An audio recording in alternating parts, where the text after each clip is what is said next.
Why Mary is what we say. Why this Jewish girl in this little village in Nazareth, in this little country of Judea? Why her? Which is exactly what she was thinking. Why me? But she was much more perplexed by his words and pondered what sort of greeting this might be. And then, how can this be? And even after her child was born and shepherds came rejoicing, telling about the angels, Mary was still thinking, why me? But Mary treasured all these words and pondered them in her heart. Why Mary? Why Joseph? Nothing about their journey was easy. Both had to trust. They had to trust these messengers from God. They had to trust each other. They had to trust God. But it was not that easy. They had their parents and brothers and sisters to deal with. They had religious leaders to deal with. The journey to Bethlehem was not easy. 9 or 10 days travel from Mary's home, and she was 9 months pregnant. Did she get to ride a donkey? Maybe, but there's actually no mention of a donkey in the scriptures. But even so, it would not be easy. It was most likely not a room at an inn that was not available, but the guest room at Joseph's parents' house that was not available when they arrived and started labor. Joseph was from Bethlehem, his hometown, which is why he had to travel there for the Roman census.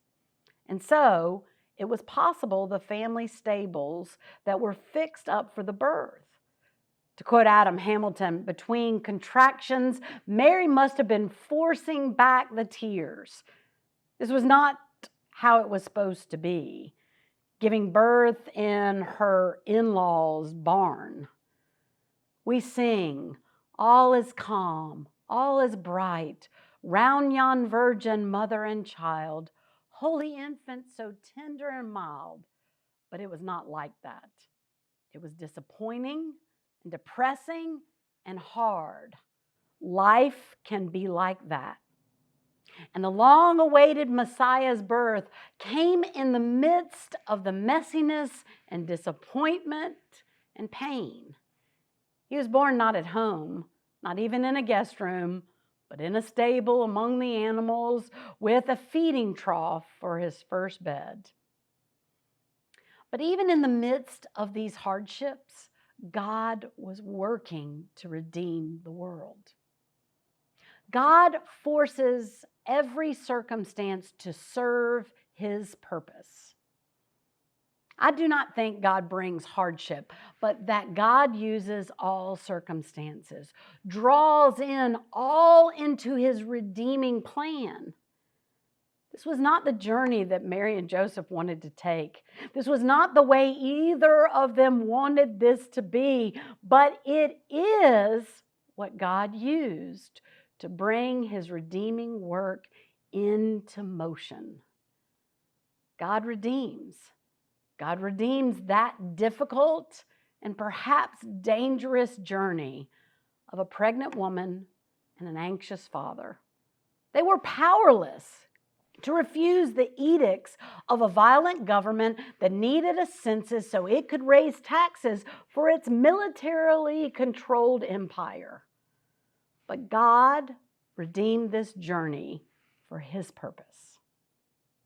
Why me? Is what Mary must have been thinking.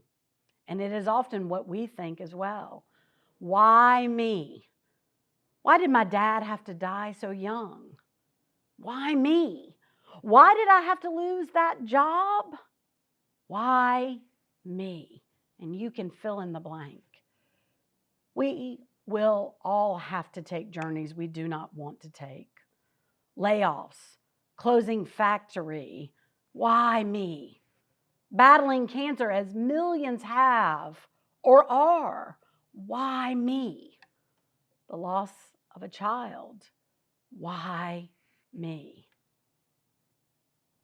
Life will have its disappointment, its discouragements, its overwhelming sorrow and pain, but there's good news, as there was for Mary and Joseph. God not only walks with us in difficult times, but God also redeems them, brings them in line with his plan, and redeeming all and everything. This is our hope.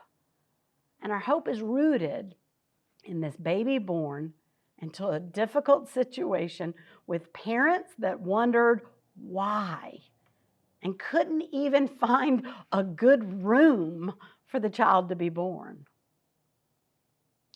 In Romans 15, verses 12 through 13, it reads, "The root of Jesse shall come, the one who rises to rule the Gentiles. In him the Gentiles shall hope." May the God of hope fill you with all joy and peace in believing, so that you may abound in him by the power of the Holy Spirit. God is with us. God is greater, and we are invited to hope.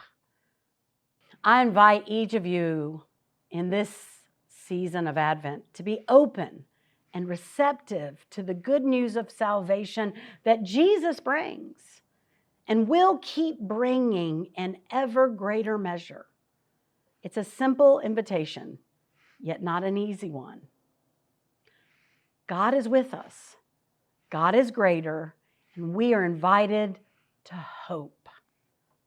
Hoping seems to have a tension in our world right now, a tension familiar to Joseph and Mary and to believers in every age. God was with them. He showed up in their lives multiple times, usually in unexpected ways, even though they were looking for him. These days, the invitation to hope is especially critical. So many are feeling afraid or discouraged by the seeming strength of evil. Division, hatred for the other, and lack of empathy are toxic currents in our culture right now.